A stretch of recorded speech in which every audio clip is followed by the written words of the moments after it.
ਵਾਹਿਗੁਰੂ ਜੀ ਕਾ ਖਾਲਸਾ ਸ੍ਰੀ ਵਾਹਿਗੁਰੂ ਜੀ ਕੀ ਫਤਿਹ।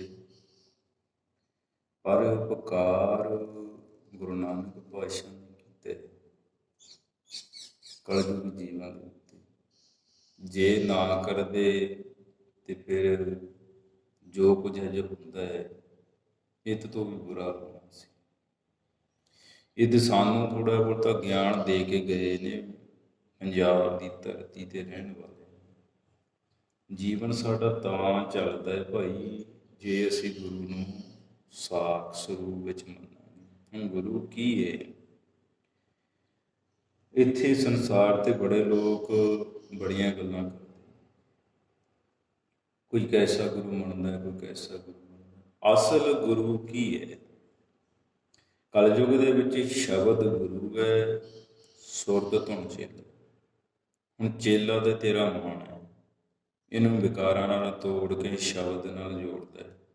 ਅਤੇ ਸ਼ਬਦ 1430 ਅੰਗ ਸਭ ਤੋਂ ਸ੍ਰੇਸ਼ਟ ਸ਼ਬਦ ਹੈ, ਸਭ ਤੋਂ ਸ੍ਰੇਸ਼ਟ। ਕਿਉਂਕਿ ਗੁਰਮੁਖੋ ਚਾਰ ਯੁੱਗਾਂ ਦਾ ਜਿੰਨਾ ਗਿਆਨ ਆ ਨਾ, ਗਿਆਨ ਉਹ ਗਿਆਨ ਸਾਰਾ ਲੈ ਕੇ ਕੋਈ ਵੇਦਾਂ ਦਾ, ਗ੍ਰੰਥਾਂ ਦਾ, ਕੁਰਾਨਾਂ ਦਾ, ਸ਼ਰੀਫਾਂ ਦਾ, ਜਿਤਨੇ ਵੀ ਹੈਗੇ ਨੇ ਗਿਆਨ ਦੇ ਕੇਂਦਰ ਸਾਰਿਆਂ ਦੇ ਵਿੱਚੋਂ ਜੋ ਅਸਲ ਹੈ ਉਹ ਗੁਰੂ ਸਾਹਿਬ ਨੇ ਇਸ ਵਿੱਚ ਪ੍ਰਵੇਸ਼ ਕੀਤਾ, ਦਰਜ ਕੀਤਾ। ਇਸ ਵਿੱਚ ਕਿਸੇ ਇਨਸਾਨ ਦਾ ਆਪਣਾ ਨਿੱਜੀ ਜੀਵਨ ਨਹੀਂ, ਇਸ ਵਿੱਚ ਸੰਸਾਰ ਦੀ ਕਾਰ ਦੱਸੀ ਹੋਈ ਹੈ ਵੀ ਤੁਸੀਂ ਕਿਹੜਾ ਜੀਵਨ ਜਿਉਣਾ ਹੈ ਅਤੇ ਕਿਹੜੇ ਜੀਵਨ ਦਾ ਕਿਹੜਾ ਫਲ ਹੈ। ਕਰੋੜਾਂ ਜੀਵਨ ਨੇ, ਲਕਸ਼ ਤੁਹਾਡਾ ਹੋਣਾ ਚਾਹੀਦਾ, ਜਿਹੜਾ ਮਰਜ਼ੀ ਚੁਣ ਲਓ। ਤੁਸੀਂ ਸੰਸਾਰ ਦੇ ਵਿੱਚ ਕੀ ਕਰਨਾ ਹੈ ਉਹ ਤੁਹਾਡਾ ਲਕਸ਼ ਹੋਣਾ ਚਾਹੀਦਾ। ਬਿਨਾਂ ਲਕਸ਼ ਤੋਂ ਤੁਹਾਡਾ ਜੀਵਨ ਕਿਤੇ ਰਾਹ ਨਹੀਂ ਜਾਂਦਾ। ਹੁਣ ਗੁਰਮੁਖੋ ਕੋਈ ਬੱਚਾ ਸੁਣਦਾ ਕਿ ਮੈਂ ਇੰਜੀਨੀਅਰ ਬਣਨਾ, ਕੋਈ ਕਹਿੰਦਾ ਮੈਂ ਐਡਵੋਕੇਟ ਬਣਨਾ, ਕੋਈ ਕਹਿੰਦਾ ਗੁਰਮੁਖੋ ਕਿ ਮੈਂ ਕੋਈ ਪੋਲੀਟਿਕਸ ਬਣਨਾ, ਕੋਈ। ਹੁਣ ਸੋਚ ਸਭ ਦੀ ਵੱਖਰੀ ਵੱਖਰੀ ਹੈ, ਲਕਸ਼ ਕੋਈ ਹਰ ਇੱਕ ਦਾ ਇੱਕੋ ਨਹੀਂ ਹੁੰਦਾ, ਲਕਸ਼ ਵੀ ਵੱਖਰਾ ਵੱਖਰਾ। ਸਾਡੀ ਸੋਚ, ਸ਼ਕਲ, ਅਕਲ ਸਭ ਦੀ ਵੱਖੋ ਵੱਖਰੀ। ਇਹ ਕੁਦਰਤ ਦਾ ਕਰਿਸ਼ਮਾ ਹੈ। ਕਿਉਂਕਿ ਜਦੋਂ ਸੰਸਾਰ 'ਤੇ ਜਿਹੜੀ ਹੋਂਦ ਪੈਦਾ ਕੀਤੀ ਹੈ, ਹਰ ਇੱਕ ਮਜ਼ਹਬ ਹੈ, ਹਰ ਇੱਕ ਧਰਮ ਹੈ, ਔਰ ਉਸ ਦੇ ਆਕਾਰ 'ਤੇ ਸਾਡੀਆਂ ਵਿਰਾਸਤਾਂ ਹੈ। ਵਿਰਾਸਤਾਂ ਦੇ ਵਿੱਚ ਸਾਡਾ ਜਨਮ ਹੈ। ਅਸੀਂ ਕਿਹੜੀ ਵਿਰਾਸਤ ਦੇ ਪੈਦਾਇਸ਼ ਹਾਂ, ਉਹਦੇ ਵਿੱਚ ਸਾਡਾ ਜਨਮ ਹੋਇਆ। ਗੁਰਮੁਖੋ ਇੱਕ ਸਭ ਤੋਂ ਉੱਚੀ ਅਤੇ ਸੁੱਚੀ ਕੌਮ ਹੈ ਜ਼ਿਮੀਂਦਾਰ, ਜਿਹੜੇ ਸਭ ਤੋਂ ਸੰਸਾਰ ਦੇ ਵਿੱਚ ਸਭ ਤੋਂ ਵੱਡੇ ਦਇਆਵਾਨ ਗਿਣੇ ਗਏ ਸਨ, ਦਇਆਲੂ ਗਿਣੇ ਗਏ ਸਨ। ਕਿਉਂ ਨਹੀਂ? ਕਿਉਂਕਿ ਇਹਨਾਂ ਦੇ ਹੱਥ ਸੰਸਾਰ ਫੜਾਇਆ ਸੀ। ਸੰਸਾਰ ਤਾਂ ਫੜਾਇਆ ਸੀ ਵੀ ਇਹਨਾਂ ਕੋਲੇ ਗੁਰੂ ਦਾ ਗਿਆਨ ਹੈ। ਮੜਾਸਾ ਜਿਸ ਨੂੰ ਦਿੱਤਾ ਸੀ ਨਾ, ਉਹ ਕਿਸਾਨ ਸੀ। ਕਿਸਾਨ ਨੂੰ ਮੜਾਸਾ ਦਿੱਤਾ ਸੀ ਗੁਰੂ ਸਾਹਿਬ ਨੇ। ਆਹ ਜਿਹੜਾ ਸਿਰ 'ਤੇ ਆਪਣੀ ਦਸਤਾਰ ਸਜੀ ਹੈ ਨਾ, ਇਹ ਸਾਫਾ ਹੈ, ਮੜਾਸਾ ਹੈ। ਅਤੇ ਦਸਮ ਪਿਤਾ ਨੇ ਇਸ ਨੂੰ ਤਾਜ ਬਣਾਤਾ ਸੀ, ਤਾਜ। ਹੁਣ ਅਸੀਂ ਤਾਜ ਪਹਿਨ ਕੇ ਜਿਵਾਂਗੇ ਕਿ ਮੜਾਸਾ ਪਹਿਨ ਕੇ, ਇਹ ਅਸੀਂ ਸੋਚਣਾ। ਬਾਬੇ ਨਾਨਕ ਨੇ ਸਾਨੂੰ ਗਿਆਨ ਦੇ ਕੇ ਇਨਸਾਨ ਬਣਾਇਆ। ਨਿਰੰਕਾਰ ਨੇ ਸਾਨੂੰ ਉਹ ਦਿੱਤਾ ਜਿਹੜਾ ਅਸੀਂ ਖੁਦ ਨਿਰੰਕਾਰ ਦਾ ਰੂਪ ਹੋ ਜਾਈਏ। ਮੜਾਸੇ ਦੇ ਵਿੱਚ ਗੁਣ ਸੀ 7: ਸਬਰ, ਸੰਤੋਖ, ਨਿਮਰਤਾ, ਭਾਵਨਾ, ਸਿਦਕ, ਭਰੋਸਾ, ਵਿਸ਼ਵਾਸ। ਜੇ ਅਸੀਂ ਇਹ ਗਮਾਏ ਆ ਤਾਂ ਉਜੜੇ, ਨਹੀਂ ਉਜੜਦੇ ਨਹੀਂ ਸੀ। ਹੁਣ ਕਿਸਾਨ ਧਰਤੀ ਦਾ ਮਾਲਕ ਹੈ। ਹੁਣ ਜਿਹਦੇ ਕੋਲੇ ਮਾਲਕੀ ਹੈ, ਉਹ ਮਾਲਕੀ ਛੱਡ ਕੇ ਨੌਕਰ ਬਣੇ ਤੇ ਇਦੋਂ ਵੱਡੀ ਫਿਟਲਾਮਤ ਹੋਰ ਕੀ ਹੋ ਸਕਦੀ ਹੈ। ਅੱਜ ਦੀ ਤੁਹਾਨੂੰ ਕਿਸੇ ਨੇ ਨਹੀਂ ਦੱਸਿਆ ਕਿ ਸੰਸਾਰ ਨੂੰ ਚਲਾਉਂਦਾ ਕੌਣ ਹੈ। ਹਰ ਇੱਕ ਕਹਿੰਦਾ ਨਿਰੰਕਾਰ ਚਲਾਉਂਦਾ। ਨਹੀਂ ਭਾਈ, ਜੇ ਨਿਰੰਕਾਰ ਚਲਾਉਂਦਾ ਤਾਂ ਨਿਰੰਕਾਰ ਦਿਸਦਾ ਹੈ। ਚਲਾਉਂਦਾ ਇਹ ਸੰਸਾਰ ਨੂੰ ਇਨਸਾਨ ਹੀ ਹੈ। ਅੱਜ ਪੰਜ ਭੂਤਕ ਸਰੀਰ ਆ ਜਿਹੜਾ ਮਿਲਿਆ ਨਾ, ਹਾੜ ਮਾਸ ਨਾੜੀ ਕੋ ਪਿੰਜਰ ਪੰਖੀ ਵਸੇ ਵਿਚਾਰਾ, ਇਹ ਸਰੀਰ ਜਿਹੜਾ ਬਣਿਆ ਨਾ ਪੰਜ ਤੱਤਾਂ ਦਾ, ਇਹੀ ਹੈ। ਤੇ ਇਹਦੇ ਵਿੱਚ ਕੀ ਹੋਣਾ ਚਾਹੀਦਾ ਹੈ? ਹੁਣ ਦੇਖੋ, ਇਹਦੇ ਵਿੱਚ ਅੱਗ ਵੀ ਹੈ, ਧਰਤੀ ਵੀ ਹੈ, ਪਾਣੀ ਵੀ ਹੈ, ਆਕਾਸ਼ ਵੀ ਹੈ ਤੇ ਹਵਾ ਵੀ ਹੈ। ਇਹ ਪੰਜ ਤੱਤ ਨੇ। ਹਾੜ ਮਾਸ ਨਾੜੀ ਕੋ ਪਿੰਜਰ ਪੰਖੀ ਵਸੇ ਵਿਚਾਰਾ। ਹੁਣ ਪੰਖੀ ਕਿਹੜਾ ਹੈ? ਪੰਖੀ ਗੁਰਮੁਖੋ ਸਾਡਾ ਆਤਮਾ ਦਾ ਰੂਪ ਹੈ, ਜਿਹਨੂੰ ਭੌਰਾ ਕਹਿੰਦੇ ਆ। ਇਹ ਭੌਰਾ ਨਾਮ ਦਾ ਭੌਰਾ, ਜਿੰਨਾ ਇੱਕ ਸਵਾਸਾਂ ਰੂਪੀ ਪੂੰਜੀ ਸਾਡੇ ਕੋਲੇ ਉਹਨਾਂ ਜਿਹੜੀ ਸਰੀਰ ਹੈ, ਉਦੋਂ ਬਾਅਦ ਤਾਂ ਮਿੱਟੀ ਬਣ ਜਾਂਦਾ। ਜੇ ਸਵਾਸ ਸਾਡੇ ਕੋਲੇ ਚਾਰਜ ਕਰ ਲਈਏ ਫਿਰ ਤਾਂ ਸਾਡੀ ਆਯੂ ਜਿਹੜੀ ਲੰਬੀ ਹੋ ਜਾਂਦੀ ਹੈ। ਤੇ ਜੇ ਅਸੀਂ ਨਾ ਭਾਈ ਸਵਾਸਾਂ ਨੂੰ ਸਫਲਿਆਂ ਕਰੀਏ ਫਿਰ ਜਵਾਨੀ 'ਚ ਹੀ ਸਾਡਾ ਪੱਤਾ ਕੱਟਿਆ ਜਾਂਦਾ। ਸਿੱਧੀ ਜੱਟਾਂ ਵਾਲੀ ਗੱਲ ਹੈ, ਕੱਟਿਆ ਜਾਂਦਾ। ਹੰਕਾਰ ਜਿੰਨਾ ਚੜੂਗਾ, ਜਿੰਨਾ ਸਿਰ ਤੇ ਹੰਕਾਰ ਚੜ੍ਹ ਗਿਆ ਉਨੀ ਆਯੂ ਘਟ ਗਈ ਬਸ। ਤੇ ਜਿੰਨਾ ਤੁਸੀਂ ਨਿਮਰਤਾ 'ਚ ਰਹਿ ਕੇ ਸਨਮਾਨ ਕਰੋਗੇ ਉਨੀ ਤੁਹਾਡੀ ਉਮਰ ਲੰਬੀ ਹੋ ਜਾਊਗੀ। ਜਿਹੜੇ ਬੁੱਢੇ ਬਜ਼ੁਰਗ ਲੋਕ ਹੁੰਦੇ ਨੇ ਉਹਨਾਂ ਇੰਨੀ ਉਮਰ ਭੋਗਦੇ ਤੇ ਉਹਨਾਂ ਦਾ ਜਿੱਡੀ ਲੰਬੀ ਉਮਰ ਦੇ ਇਨਸਾਨ ਬੈਠਾ ਨਾ ਗੁਰਮੁਖੋ, ਉਹਦੇ ਚਰਨ ਫੜ ਕੇ ਨਸਮਸਤਕ ਹੋ ਜਾਂਦਾ। ਕੀ ਇਹ ਤੁਹਾਨੂੰ ਸੋਝੀ ਆ ਜਾਏ? ਲੰਮੀਆਂ ਉਮਰਾਂ ਭੋਗਣ ਵਾਲਾ ਕੋਈ ਆਮ ਨਹੀਂ ਹੁੰਦਾ, ਖਾਸ ਹੁੰਦਾ।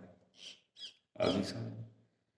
ਵੱਡੀਆਂ ਲੱਕੜਾਂ ਹੀ ਆ ਗੁਰਮੁਖੋ ਜਿਹੜੀਆਂ ਹੌਲੀ ਹੌਲੀ ਮੱਚਦੀਆਂ, ਛੋਟੀਆਂ ਲੱਕੜਾਂ ਨੂੰ ਟਾਈਮ ਨਹੀਂ ਲੱਗਦਾ। ਇਹੀ ਹਾਲ ਹੈ ਕਲਯੁਗ ਦਾ।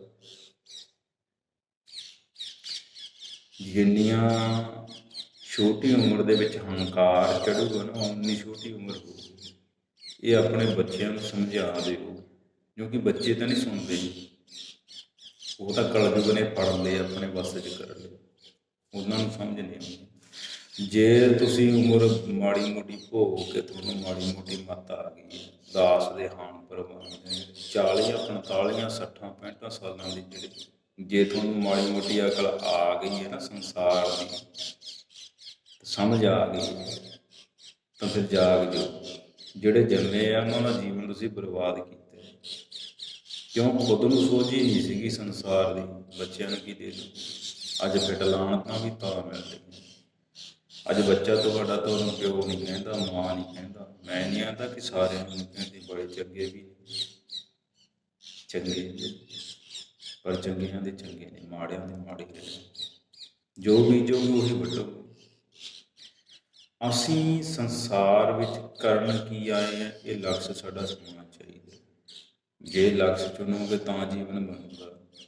ਜਿਹੜੇ ਰਾਹ ਜਾਣਾ ਮਰਜ਼ੀ ਜਾਓ, ਮੰਜ਼ਿਲ ਇੱਕ ਹੀ ਹੈ ਸਾਰਿਆਂ ਦੀ। ਨਿਰੰਕਾਰ ਸ੍ਰਿਸ਼ਟੀ ਦਾ ਮਾਲਕ ਹੈ।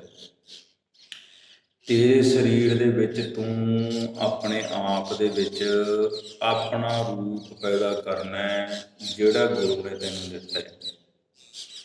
ਤੇਰੇ ਪਿਛਲੇ ਜਨਮ ਦੇ ਜਿਹੜੇ ਕਰਮ ਨੇ ਉਹ ਵੀ ਤੈਨੂੰ ਇੱਥੇ ਦਿਸਣਗੇ, ਜੁੜਨਗੇ। ਉਹ ਵੀ ਤੇਰੇ ਅੰਦਰ, ਜਿੱਦੇ ਤੂੰ ਆਪਣੇ ਗੁਰੂ ਨੂੰ ਪ੍ਰਗਟ ਕਰ ਲਿਆ, ਉਹ ਪ੍ਰਗਟ ਕਰਨਾ ਹੈ। ਜਿੰਨਾ ਸਹੀ ਕਰੇਗਾ ਨਾ ਪਿਆਰੇ, ਉਨੇ ਸਹੀ ਤੇਰਾ ਜੀਵਨ ਜਿਹੜਾ ਸਫਲਾ ਹੋ ਜਾਏ। ਆਪਣੇ ਆਪ ਨੂੰ ਖੋਜੋ, ਆਪਣੇ ਆਪ ਨੂੰ ਜਾਣੋ, ਪਰ ਕਿਰਤ ਕਰਦੇ ਵਿਹਲੜ ਨਹੀਂ ਰਹਿਣਾ। ਜੇ ਵਿਹਲੇ ਰਹਿ ਜਾਓਗੇ ਸ਼ੈਤਾਨ ਦੀ ਖੋਪੜੀ ਹੈ। ਕਰਮ ਕਰਦੇ ਰਹੋ, ਕਰਮ ਵਿੱਚ ਆਪਣਾ ਰਸ ਬਣਾ ਕੇ ਰੱਖੋ, ਕਿਰਤ ਵਿੱਚ ਆਪਣਾ ਰਸ ਬਣਾਓ। ਜਿੰਨਾ ਰਸ ਕਿਰਤ ਵਿੱਚ ਬਣੂਗਾ ਉਨਾ ਹੀ ਮਨ ਲੱਗੂਗਾ। ਮਨ ਨੂੰ ਠਣਕਾ ਕੇ ਰੱਖਣਾ ਕਿ ਸੰਸਾਰ ਤੇ ਸਦਾ ਨਹੀਂ ਰਹਿਣਾ, ਨਹੀਂ ਤਾਂ ਮੋਹਿਤ ਹੋ ਜਾਂਦਾ ਸੰਸਾਰ ਦੀਆਂ ਵਸਤਾਂ ਦੇ ਨਾਲ, ਚੀਜ਼ਾਂ ਦੇ ਨਾਲ ਜੁੜ ਕੇ। ਸਾਰੀਆਂ ਇਹ ਤਿਆਗਣੀਆਂ ਨੇ ਇੱਕ ਦਿਨ, ਗੁਰੂ ਨੂੰ ਪ੍ਰਗਟ ਕਰਨਾ। ਜਿੱਦੇ ਗੁਰੂ ਪ੍ਰਗਟ ਹੋ ਗਿਆ ਉਹਦੇ ਜੀਵਨ ਸਫਲ ਹੋ ਗਿਆ। ਜਿਉਂਦਿਆਂ ਜੀ ਗੁਰੂ ਨੂੰ ਪਾਇਆ ਤਾਂ ਪਾਇਆ, ਮਰ ਕੇ ਨਹੀਂ ਕੋਈ ਪਾਉਂਦਾ। ਜੇ ਜਿਉਂਦੇ ਜੀ ਗੁਰੂ ਪ੍ਰਗਟ ਕਰ ਲਿਆ ਤਾਂ ਜੀਵਨ ਪ੍ਰਵਾਨ ਹੈ।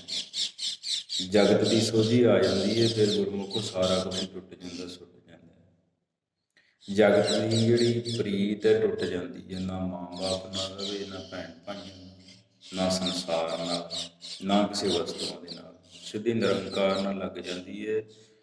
ਤੇ ਗੁਰਮੁਖ ਜੋ ਆਉਂਦਾ ਉਹਨੂੰ ਆਪਦਾ ਹੀ ਲੱਗਦਾ ਹੈ।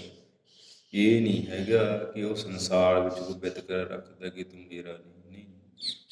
ਉਹਨੇ ਜਾਣ ਲਿਆ ਕਿ ਸਾਰੀ ਸ੍ਰਿਸ਼ਟੀ ਨਿਰੰਕਾਰ ਦੀ ਹੈ ਤੇ ਜਿਹੜਾ ਇਨਸਾਨ ਪੈਦਾ ਕੀਤਾ ਉਹਦਾ ਪੈਦਾ ਕੀਤਾ ਹੋਇਆ। ਅਸੀਂ ਸਾਰੇ ਨਿਰੰਕਾਰ ਦੇ ਪੈਦਾ ਕੀਤੇ ਹੋਏ ਹਾਂ। ਸਾਨੂੰ ਤੇ ਭੇਜਿਆ ਹੈ ਵੀ ਚੱਕਰ ਕੱਟਿਆ ਹੋ ਭਾਈ। ਦੇਖਦੇ ਹਾਂ ਸੰਸਾਰ ਦੇ ਵਿੱਚ ਲਿਬੜ ਕੇ ਕਿਹੜਾ ਹੁੰਦਾ ਤੇ ਸੁੱਚਾ ਕਿਹੜਾ।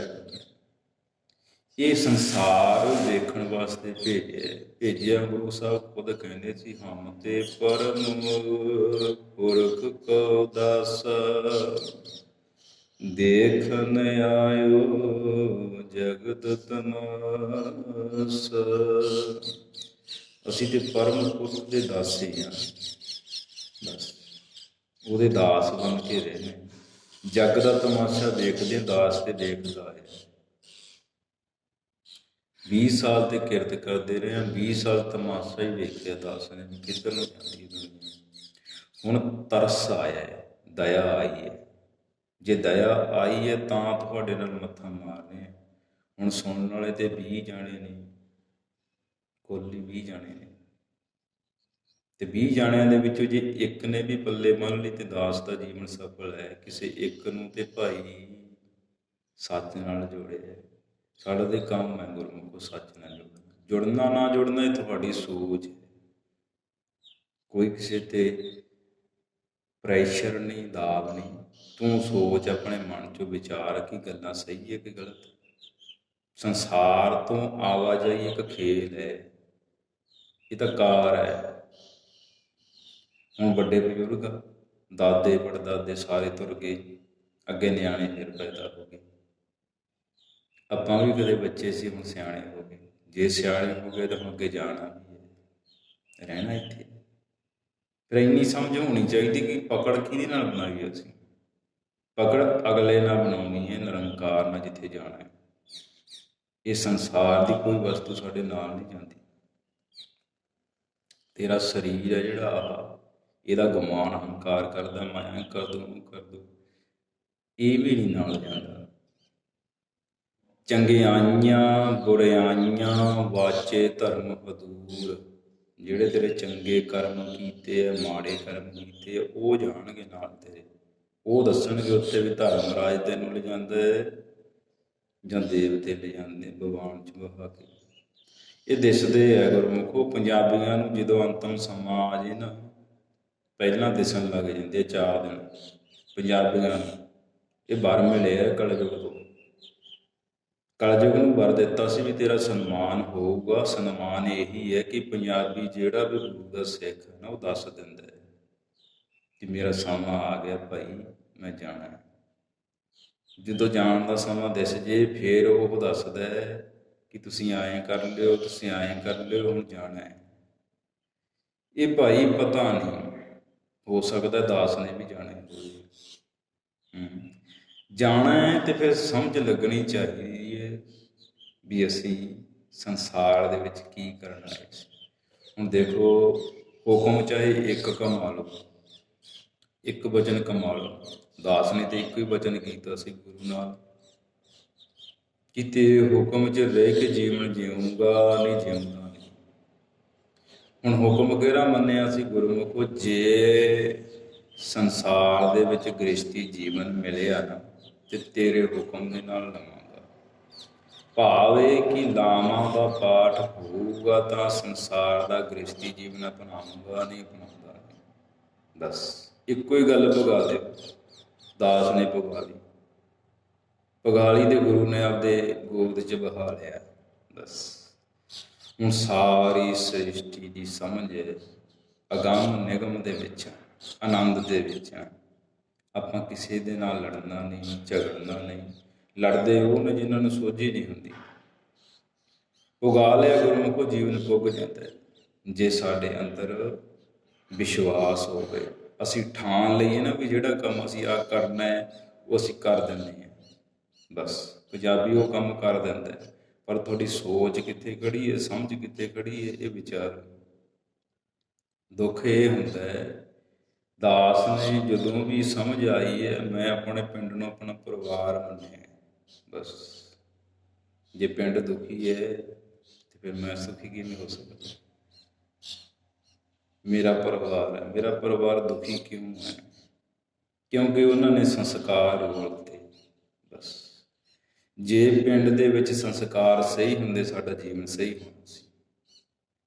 ਹੁਣ ਹਾਲਾਤ ਮਾੜੇ ਹੈ। ਕਿਉਂ ਮਾੜੇ? ਕਿਉਂਕਿ ਅਸੀਂ ਵਾਸੀ ਉਹਨਾਂ ਦੇ ਪੈ ਗਏ ਹਾਂ ਜਿਹੜੇ ਸਾਨੂੰ ਤੜਫਾਉਂਦੇ ਨੇ, ਸਾਡਾ ਮੋਹ ਪਿਆਰ ਸਾਡਾ ਭਾਈਚਾਰਾ ਤੋੜਦੇ ਨੇ। ਗੁਰਮੁਖੋ ਇੱਕੋ ਹੀ ਗੱਲ ਵਿੱਚ ਫੈਸਲਾ ਸੁਣਾਉਂਦਾ, ਜਦੋਂ ਪਿੰਡ ਦੀ ਧੀ ਪਿੰਡ ਦੇ ਵਿੱਚ ਵਿਆਹ ਕਰਾ ਲਏ ਤੇ ਫਿਰ ਪਿੰਡ ਦੇ ਬੱਚੇ ਵਿੱਚ ਸੰਤਾਨ ਪੈਦਾ ਕਰ ਲਏ ਤੇ ਕੀ ਨਾਨਕੇ ਕੀ ਦਾਦਕੇ ਕੀ ਪੇਕੇ ਕੀ ਸਹੁਰੇ, ਇਹ ਸੰਸਕਾਰ ਸੀ ਉਜੜ ਗਏ ਨਾ। ਬਸ ਧੀਆਂ ਧਿਰਾਂ ਹੁੰਦੀਆਂ ਨੇ, ਜਦੋਂ ਧੀਆਂ ਨਾ ਰਹਿਣ ਨਾ ਪਿਆਰੇ, ਉਦੋਂ ਦੁੱਖ ਲੱਗ ਜਾਂਦੇ ਨੇ ਬਜ਼ੁਰਗਾਂ ਨੂੰ। ਬਜ਼ੁਰਗ ਅਵਸਥਾ ਕੋਈ ਉਮਰਾਂ ਦੇ ਹਿਸਾਬ ਨਾਲ ਨਹੀਂ ਹੁੰਦੀ ਗੁਰਮੁਖੋ, ਇਹ ਗਿਆਨ ਹੁੰਦਾ ਹੈ। ਜਿਹਨੂੰ ਬਜ਼ੁਰਗਾਂ ਦਾ ਗਿਆਨ ਹੈ, ਸੰਸਾਰ ਦਾ ਗਿਆਨ ਹੈ, ਉਹਨਾਂ ਨੂੰ ਦੁੱਖ ਲੱਗ ਜਾਂਦਾ ਹੈ। ਜਦੋਂ ਦੁੱਖ ਲੱਗ ਜਾਂਦਾ ਨਾ ਪਿਆਰਿਓ, ਫਿਰ ਉਹ ਸੰਸਾਰ ਨਾਲੋਂ ਨਾਤਾ ਤੋੜ ਦਿੰਦਾ। ਬਸ ਸਮਝਦਾਰ ਨੂੰ ਇਸ਼ਾਰਾ ਕਾਫੀ ਹੁੰਦਾ ਹੈ। ਜ਼ਿੰਦਗੀ ਦੇ ਵਿੱਚ ਆਪਾਂ ਕਿਸੇ ਨਾਲ ਲੜ ਕੇ ਕੀ ਲੈਣਾ ਤੇ ਸੋਝੀਏ। ਜਿਹੜੀ ਗੱਲ ਪਿਆਰ ਨਾਲ ਸਮਝਾ ਦਿਆਂਗੇ ਉਹ ਗੁਰਮੁਖੋ ਹੰਕਾਰ ਨਾਲ ਨਹੀਂ ਸਮਝਾ ਸਕਦੇ, ਹੰਕਾਰ ਨਾਲ ਮਰ ਜਾਣਗੇ। ਪਿਆਰ ਨਾਲ ਸਮਝਾ ਦਿਓ ਭਾਈ ਆਹ ਗਲਤ ਹੈ। ਇੱਕੋ ਹੀ ਗੱਲ ਵਿੱਚ ਫੈਸਲਾ ਗੁਰਮੁਖ, ਜੇ ਅਸੀਂ ਸੱਚੇ ਹਾਂ ਤੇ ਫਿਰ ਸੱਚ ਕਹਿਣਾ ਪੈਂਦਾ। ਜੇ ਅਸੀਂ ਸੱਚੇ ਹਾਂ ਤਾਂ ਸਾਨੂੰ ਸੱਚ ਕਹਿਣਾ ਪਊਗਾ। ਜੇ ਅਸੀਂ ਸੱਚ ਨੂੰ ਲੁਕਾ ਕੇ ਰੱਖ ਲਿਆ ਨਾ ਕਿਹਾ ਤੇ ਫਿਰ ਗੁਰਮੁਖੋ ਆਹ ਨਤੀਜੇ ਆਉਂਦੇ ਨੇ। ਗਲਤ ਕੰਮ ਗਲਤ ਹੀ ਹੋਊਗਾ, ਜੇ ਰੋਕਾਂਗੇ ਤਾਂ ਰੁਕ ਜੂਗਾ, ਜੇ ਚੁੱਪ ਕਰਕੇ ਬਹਿ ਗਏ ਫਿਰ ਸਿਰ ਹੀ ਚੜ੍ਹਦਾ। ਇਹ ਚੜ੍ਹਨਾ ਹੀ ਚੜ੍ਹਨਾ ਹੈ, ਇਹ ਤਾਂ ਨਿਯਮ ਹੈ ਗੁਰਮੁਖ। ਸੱਚ ਬੋਲਣਾ, ਸੱਚ ਦੀ ਤੈਨੂੰ ਸੋਝੀ ਹੈ, ਤੇਰਾ ਹੱਕ ਹੈ। ਮੇਰਾ ਹੱਕ ਸੀ ਮੈਂ ਬੋਲਿਆ, ਮੈਂ ਪਿੱਛੇ ਨਹੀਂ ਹਟਿਆ। ਬਸ ਆਹੀ ਫਰਕ ਹੈ। ਜੇ ਪਿੱਛੇ ਨਹੀਂ ਹਟਿਆ ਤੇ ਗੁਰੂ ਨੇ ਆਪਣੇ ਕੋਲ ਬੁਲਾ ਲਿਆ। ਜਿਉਂਦਿਆਂ ਜੀ ਜੇ ਗੁਰੂ ਮਿਲ ਜਾਵੇ, ਗੁਰੂ ਗਿਆਨ ਹੈ ਪਿਆਰਿਓ। ਸ਼ਬਦ ਗੁਰੂ ਹੈ ਤੇ ਫਿਰ ਸ਼ਬਦ ਗਿਆਨ ਦਿੰਦਾ ਤੇ ਗਿਆਨ ਆ ਗਿਆ। ਕਿਉਂ ਲੜਨਾ? ਜ਼ਿੰਦਗੀ ਭਾਈ ਤੇਰੀ ਹੈ, ਤੇਰੀ ਜ਼ਿੰਦਗੀ ਮੈਂ ਤਾਂ ਨਹੀਂ ਬਦਲ ਸਕਦਾ, ਤੂੰ ਬਦਲ ਸਕਦਾ ਹੈ। ਮੈਂ ਆਪਣੇ ਆਪ ਨੂੰ ਬਦਲ ਸਕਦਾ, ਬਦਲ ਲਿਆ। ਕਿਉਂ ਲੜਦਾ ਸੰਸਾਰ ਨਾਲ? ਗੁਰੂ ਦਾ ਜਾਪ ਕਰ। ਬਸ ਆਹ ਜੀਵਨ ਹੈ। ਜੇ ਅਸੀਂ ਬਦਲਣਾ ਤੇ ਆਪਣੇ ਆਪ ਨੂੰ ਬਦਲਣਾ ਪਿਆਰੇ, ਕਿਸੇ ਨੂੰ ਨਹੀਂ ਬਦਲ ਸਕਦੇ। ਕੋਈ ਕੌਣ ਹੈ ਕਿਸੇ ਨੂੰ ਬਦਲਣ ਵਾਲਾ? ਸਮਾਂ ਬਦਲਦਾ ਹੈ, ਜਦੋਂ ਸੱਟ ਵੱਜਦੀ ਆਪੇ ਬਦਲ ਜੂਗੀ। ਬਦਲ ਲਿਆ ਨਾ PM, ਸੱਟ ਵੱਜੀ ਸੀ, ਸਾਰੀਆਂ ਪਾਰਟੀਆਂ ਨੇ ਤੁਹਾਨੂੰ ਠਿੱਠ ਕੀਤਾ, ਹੈਰਾਨ ਕੀਤਾ, ਬਰਬਾਦ ਕੀਤਾ। ਅੱਜ ਬਦਲ ਲਿਆ ਨਾ, ਇਵੇਂ ਜ਼ਿਕਰੀਏ। ਇਹ ਐਂ ਨਾ ਸੋਚਿਓ ਭਾਈ ਕਿ ਤੁਹਾਡਾ ਇੱਕ ਖਹਿੜਾ ਛੁੱਟ ਗਿਆ, ਨਹੀਂ। ਇਹ ਸਿਰਫ ਪੰਜਾਬ ਦਾ ਹੀ ਮਾੜਾ ਮੋਟਾ ਭਲਾ ਹੁੰਦਾ, ਮਾੜਾ ਮੋਟਾ, ਸਾਰਾ ਨਹੀਂ। ਕਿਉਂਕਿ ਇੱਕ ਦੇ ਬੰਦੇ ਦੇ ਵਿੱਚ ਉਹ ਚੀਜ਼ ਨਹੀਂ ਹੈਗੀ ਜਿਹੜੀ ਸੰਸਾਰ ਨੂੰ ਸਹੀ ਕਰਦੇ। ਜੇ ਸਾਰੇ ਸਹੀ ਹੋਣਗੇ ਤਾਂ ਸੰਸਾਰ ਸਹੀ ਹੋਊਗਾ। ਗੁਰਮੁਖੋ ਇੱਕ ਬੰਦਾ ਕੀ ਕਰ ਸਕਦਾ ਹੈ? ਕੀ ਕਰ ਲਏਗਾ? ਜਿਵੇਂ ਤੁਸੀਂ ਸਾਰੇ ਜੁੜੇ ਹੋ ਇੱਕ ਨਾਲ, ਤੇ ਇੱਕ ਦਾ ਫੈਸਲਾ ਮੰਨਣਾ ਪਊ, ਉਹਦੇ ਚੱਲਣਾ ਪਊ, ਫਿਰ ਗੱਲ ਬਣੂਗੀ। ਇਹ ਸੱਚ ਬੋਲਿਆ ਸੀ ਪਾਰਲੀਮੈਂਟ 'ਚ ਉਸ ਨੌਜਵਾਨ ਨੇ, ਤਾਂ ਕਰਕੇ ਸੱਚ ਦੇ ਨਾਲ ਪੰਜਾਬ ਖੜਦਾ ਆਇਆ, ਖੜਦਾ ਰਹੂਗਾ। ਤੁਸੀਂ ਤਾਂ ਖੜ ਗਏ ਭਾਈ, ਜੇ ਸੱਚ ਉਹਨੇ ਪਾਰਲੀਮੈਂਟ 'ਚ ਤੁਹਾਡਾ ਸੱਚ ਬੋਲਿਆ ਸੀ ਤਾਂ ਖੜ ਗਏ। ਮੌਕਾ ਇੱਕ ਦਿੱਤਾ ਹੈ, ਹੁਣ ਇੱਕ ਮੌਕੇ ਦੇ ਵਿੱਚ ਜੇ ਉਹ ਸੱਚਾ ਹੈ, ਇਮਾਨਦਾਰ ਹੈ, ਫਿਰ ਤਾਂ ਤੁਹਾਡਾ ਭਲਾ ਕਰ ਦੂਗਾ। ਤੇ ਨਹੀਂ ਗੁਰਮੁਖੋ ਸੰਸਾਰ ਇਵੇਂ ਹੈ। ਜਦੋਂ ਕਿਸੇ ਨੂੰ ਕੋਈ ਅਹੁਦਾ ਮਿਲ ਜਾਵੇ ਨਾ ਤਾਂ ਗੁਰਮੁਖੋ ਮਾਇਆ ਪੈਰ ਚੱਕ ਦਿੰਦੀ ਹੈ, ਅਹੁਦਾ ਪੈਰ ਚੱਕ ਦਿੰਦਾ ਹੈ। ਪਰ ਜੇ ਹੋਵੇ ਵਿਸ਼ਵਾਸ ਵੱਡਾ ਤੇ ਗੁਰੂ ਨਾਲ ਪ੍ਰੇਮ ਹੋਵੇ, ਫਿਰ ਮਾਇਆ ਨਹੀਂ ਦਿੰਦਾ, ਸੰਸਾਰ ਨਹੀਂ ਦਿੰਦਾ। ਇਹ ਪਰਖ ਹੁੰਦੀ ਹੈ। ਜਿਹੜੇ ਇਨਸਾਨ ਨੂੰ ਜੇ ਕੋਈ ਅਹੁਦਾ ਮਿਲੇ, ਸਮਾਂ ਮਿਲੇ ਨਾ, ਇਹ ਪਰਖ ਹੈ ਉਸ ਦੀ। ਹੁਣ ਤੁਹਾਡੀ ਪਰਖ ਸੀ, ਤੁਸੀਂ ਆਪਦੀ ਪਰਖ ਦੇ ਖਰੇ ਉਤਰੇ, ਮੌਕਾ ਦੇ ਦਿੱਤਾ, ਹੁਣ ਉਹਦੀ ਪਰਖ ਹੈ। ਇਵੇਂ ਜੇਕਰ ਸਾਡਾ ਫਰਜ਼ ਹੁੰਦਾ ਹੈ, ਜੇ ਅਸੀਂ ਆਪਣਾ ਧਰਮ ਸਾਂਭ ਲਈਏ, ਹੁਣ ਇੱਕ ਗੱਲ ਤੇ ਫੈਸਲਾ ਹੈ ਗੁਰਮੁਖੋ, ਦਾਸ ਨੂੰ ਤੇ ਮੀਰੀ ਪੀਰੀ ਤੇ ਫਕੀਰੀ ਦਾ ਗਿਆਨ ਹੈ। ਇੱਕੋ ਸਟੇਜ ਤੇ ਬੈਠਣ ਦੇ ਯੋਗ ਹੈ ਦਾਸ। ਮੀਰੀ ਕੀ ਹੈ, ਪੀਰੀ ਕੀ ਹੈ ਤੇ ਫਕੀਰੀ ਕੀ ਹੈ, ਦੱਸਦੇ ਨੇ ਤੁਹਾਨੂੰ। ਜਿਹੜੀ ਮੀਰੀ ਹੈ ਇਹ ਹੈ ਰਾਜ ਸੰਸਾਰ ਦਾ, ਤੇ ਜਿਹੜਾ ਰਾਜ ਹੈ ਇਹ ਸੰਸਕਾਰ ਤੁਹਾਡਾ ਜੀਵਨ ਹੈ। ਮਹਾਰਾਜਾ ਰਣਜੀਤ ਸਿੰਘ ਦਾ ਇੱਕੋ ਹੀ ਰਾਜ ਸੀ ਜਿਹਦੇ ਵਿੱਚ ਸੰਸਕਾਰ ਸਹੀ ਸੀ। ਨਹੀਂ, ਸੰਸਕਾਰ ਕਿਸੇ ਰਾਜ 'ਚ ਸਹੀ ਨਹੀਂ ਹੈ, ਕਿਉਂਕਿ ਖੋਪੜੀ ਸ਼ੈਤਾਨ ਨੇ ਰਾਜ ਕੀਤੇ, ਹੁਣ ਵੀ ਕਰਦੀ ਹੈਗੀ ਹੈ। ਇਹ ਮੇਰੀ ਹੈ ਸੰਸਾਰ ਦਾ ਰਾਜ। ਹੁਣ ਪੀਰੀ ਕੀ ਹੈ? ਪੀਰੀ ਤੁਹਾਡਾ ਧਰਮ ਹੈ ਭਾਈ। ਜਿਹੜੇ 5 ਤਖਤ ਹੈ, ਅੱਜ ਗੋਲਕਾਂ ਟਿਕ ਗਈਆਂ, ਜੇ ਗੋਲਕਾਂ ਹਟਾ ਕੇ ਇੱਥੇ ਉਹ ਰੂਪ ਬਹਾ ਦਿਓ ਜਿਹੜਾ ਗੁਰੂ ਨੇ ਸਾਜੇ, ਭਾਵ ਕਿ ਦਇਆ ਵਾਲਾ, ਹਿੰਮਤ ਵਾਲਾ, ਧਰਮ ਵਾਲਾ, ਮੋਹਕਮ ਤੇ ਸਾਹਿਬ ਵਾਲਾ, ਜਿਹਦੇ ਅੰਦਰ ਇਹ 5 ਸ਼ਕਤੀਆਂ ਨੇ, 5 ਸਵਰਨ, ਜਿਹੜੇ ਕਾਮ, ਕ੍ਰੋਧ, ਲੋਭ, ਮੋਹ, ਹੰਕਾਰ ਤੋਂ ਵਾਂਝੇ ਨੇ। ਖਾਲਸਾ ਉਹ ਹੈ ਜਿਹਦਾ ਸੰਸਾਰ ਨਾਲ ਕੋਈ ਨਾਤਾ ਹੀ ਨਹੀਂ। ਖਾਲਸੇ ਦਾ ਭਾਵ ਕੀ? ਖਾਲਸ ਹੋ ਜਾਣਾ। ਉਹ ਗ੍ਰਸਤੀ ਜੀਵਨ 'ਚ ਨਹੀਂ ਪੈਂਦੇ ਪਿਆਰੇ, ਉਹ ਜਿਹੜੇ ਖਾਲਸੇ ਹੁੰਦੇ ਨੇ। ਇਹ ਭੇਖ ਦਿਖਾਏ ਜਗਤ ਕੋ, ਲੋਗਨ ਕੋ ਵਸ ਕੀਨ, ਅੰਤ ਕਾਲ ਕਾਤੀਕ ਪਿਓ ਬਾਸ ਨਰਕ ਮੇ ਲੀਨ। ਇਹ ਹੈ, ਇਹ ਫਿਰ ਵਾਪਸ ਉੱਥੇ ਫਿਰ ਜਾਣਾ ਹੈ। ਇਹ ਮਾਇਆ ਦੇ ਲੋਭੀ ਨੇ, ਮਾਇਆ ਦੀ ਕਾਰ ਇਕੱਠੀ ਕਰਨ ਵਾਲੇ ਲੋਕ ਨੇ। ਤੁਹਾਡਾ ਧਰਮ ਉਜਾੜਤਾ। ਹੁਣ ਧਰਮ ਹੈ, ਪੀਰੀ ਹੈ, ਜੇ ਸਹੀ ਹੋਊਗੀ ਫਿਰ ਤਾਂ ਠੀਕ ਹੈ। ਔਰ ਫਕੀਰੀ ਬਾਬੇ ਨਾਨਕ ਨੇ ਸਾਰੀ ਉਮਰ ਗਾਇਆ ਹੀ ਹੈ, ਤੇ ਤੁਹਾਡਾ ਗਾਉਣ ਗਲਤ ਹੈ। ਅੱਜ ਸੰਸਾਰ ਇੱਕ ਔਰਤ ਦਾ ਜਿਸਮ ਗਾ ਰਿਹਾ, ਉਹਦਾ ਹੁਸਨ ਗਾ ਰਿਹਾ। ਜੇ ਉਸ ਨੂੰ ਛੱਡ ਕੇ ਨਿਰੰਕਾਰ ਗਾਉਣ ਲੱਗ ਜਾਊ, ਸਾਰਿਆਂ ਦਾ ਭਲਾ ਹੋ ਜਾਊ। ਆਹ ਹੈ, ਦਾਸ ਨੂੰ ਤਾਂ ਮੀਰੀ ਮਿਲੀ ਹੈ, ਪੀਰੀ ਮਿਲੀ ਹੈ, ਫਕੀਰੀ ਮਿਲੀ ਹੈ, ਤਿੰਨਾਂ ਦਾ ਗਿਆਨ ਹੈ ਦਾਸ ਕੋਲੇ ਤੇ ਭਾਈ। ਹੁਣ ਲੈਣਾ ਕਿਹਨੇ ਹੈ ਇਹ ਤੁਸੀਂ ਸੋਚੋ। ਆਪਾਂ ਆਪਣੇ ਜੀਵਨ ਵਿੱਚ ਨਿਪੁੰਨ ਮਸਤ ਹਾਂ। ਭਲਾ ਤਾਂ ਹੋਊਗਾ ਜੇ ਸੁਣੋਗੇ, ਸੁਣ ਕੇ ਮੰਨੋਗੇ। ਸਰੀਰ ਨਾਲ ਨਾ ਜੁੜਿਓ ਗੁਰਮੁਖੋ, ਵੇਖੋ ਕਿਤੇ ਸਰੀਰ ਨਾਲ। ਮੈਂ ਬਹੁਤ ਵੱਡਾ ਪਾਪੀ ਹਾਂ, ਬਸ। ਪਾਪੀ ਕੌਣ ਹੁੰਦਾ? ਜਿਹੜੇ ਖੇਤ ਕੰਮ ਕਰਦੇ ਨੇ, ਪਾਪੀ ਹੁੰਦੇ ਨੇ। ਜਿਨ੍ਹਾਂ ਨੂੰ ਖੇਤੀ ਮਿਲੀ ਹੈ, ਪਾਪੀ ਹੁੰਦੇ ਨੇ। ਸਭ ਤੋਂ ਵੱਡੇ ਪਾਪੀ ਇਹ ਜਿਹੜੇ ਕਿਰਤ ਕਰਦੇ ਨੇ, ਖੇਤੀ ਕਰਦੇ ਨੇ। ਕਿਵੇਂ ਆ? ਇਹ ਡੂੰਘੀਆਂ ਵਿਚਾਰਾਂ ਨੇ, ਕਿਉਂਕਿ ਜਿੰਨੇ ਜੀਵ ਕਿਸਾਨ ਮਾਰਦਾ ਨਾ, ਇਹਨੇ ਕੋਈ ਨਹੀਂ ਮਾਰਦਾ ਜਿੰਨੇ ਕਤਲ ਕਿਸਾਨ ਕਰਦਾ। ਪਰ ਇਹਨੂੰ ਸਾਰੇ ਮਾਫ ਸੀ। ਕਿਉਂ ਮਾਫ ਸੀ? ਕਿਉਂਕਿ ਜੇ ਇਹਦੇ ਕੋਲੇ ਮੜਾਸਾ ਸੀ, 7 ਗੁਣ ਸੀ। ਹੁਣ ਗੁਰਮੁਖੋ ਗੁਣ ਗਮਾ ਲਏ। ਜੇ ਗੁਣ ਗਮਾਏ ਹੈ ਤੇ ਹੁਣ ਪਾਪ ਹੀ ਪਾਪ ਹੈ। ਗਊਆਂ ਤੋਂ ਲੈ ਕੇ ਅੱਜ ਕਿਹੜੇ ਪਾਪ ਨਹੀਂ ਕਿਸਾਨ ਕਰਦੇ, ਇਹ ਵੇਖਿਓ। ਬਰਾਨੀ ਜ਼ਮੀਨਾਂ ਸੀ ਗੁਰਮੁਖੋ, ਗਰੀਬਾਂ ਦੇ ਢਿੱਡ ਭਰਦੇ ਸੀ। ਬਰਾਨੀ ਜ਼ਮੀਨਾਂ ਸੀ ਤੇ ਗੁਰਮੁਖੋ ਅਵਾਰਾ ਪਸ਼ੂਆਂ ਦੇ ਢਿੱਡ ਭਰਦੇ ਸੀ। ਇੱਜੜ ਚੱਲਦੇ ਸਨ, ਕਿਸੇ ਦਾ ਘਰ ਚੱਲਦਾ ਸੀ। ਤੁਹਾਨੂੰ ਮਾਇਆ ਚਾਹੀਦੀ, ਅਮੀਰੀ ਚਾਹੀਦੀ। ਇਸ ਅਮੀਰੀ ਨੇ ਤੁਹਾਡੀ ਫਕੀਰੀ ਕਮਾਤੀ, ਤੁਹਾਡਾ ਸਬਰ ਮੁਕਾਤਾ। ਉੱਜੜਨ ਦਾ ਸਮਾਂ ਆ ਗਿਆ, ਅੰਤ ਹੈ। ਜੇ ਕੋ ਬਚਨ ਕਮਾਵੇ ਸੰਤਨ, ਤੇ ਗੁਰਮੁਖੋ ਫਿਰ ਉਹ 3 ਥਾਈਂ ਤੇ ਪਾਰ ਹੋ ਜਾਂਦਾ। ਦਾਸ ਕੋਈ ਸੰਤ ਨਹੀਂ, ਇੱਕ ਇਨਸਾਨ ਹੀ ਬਣ ਜਾ ਬਹੁਤ। ਸੱਚ ਮਿਲਿਆ, ਸੱਚ ਸੁਣ ਦੱਸਿਆ। ਸੰਤ ਦਾ ਭਾਵ ਹੁੰਦਾ ਜੀਵਨ ਨੂੰ ਸੇਧ ਲੈ ਲੈਣੀ, ਸੱਤ ਕਰ ਲੈਣਾ, ਸੱਤ ਨਾਲ ਜੋੜ ਦੇਣਾ, ਸੱਚ ਨਾਲ ਜੋੜ ਦੇਣਾ। ਬਸ ਸੰਸਾਰ ਦਾ ਮੋਹ ਛੱਡ ਕੇ, ਸੰਸਾਰ ਦਾ ਨਾਮ ਤਿਆਗ ਕੇ ਨਿਰੰਕਾਰ ਨਾਲ ਜੁੜ ਜਾਣਾ, ਆਹੀ ਸੱਚ ਹੈ। ਇਸੇ ਨੂੰ ਜੀਵਨ ਕਹਿੰਦੇ ਨੇ। ਇਤਨੀ ਹਾਜ਼ਰੀ ਪ੍ਰਵਾਨ, ਜੇ ਮੰਨੋਗੇ ਤੇ ਫਿਰ ਤੇ ਭਲਾ ਹੈ, ਤੇ ਨਹੀਂ ਗੁਰਮੁਖੋ ਜੋ ਕੁਛ ਤੁਹਾਡੇ ਨਸੀਬ ਵਿੱਚ ਉਹ ਤੁਸੀਂ ਭੋਗਣਾ ਹੈ। ਵਾਹਿਗੁਰੂ ਜੀ ਕਾ ਖਾਲਸਾ, ਸ੍ਰੀ ਵਾਹਿਗੁਰੂ ਜੀ।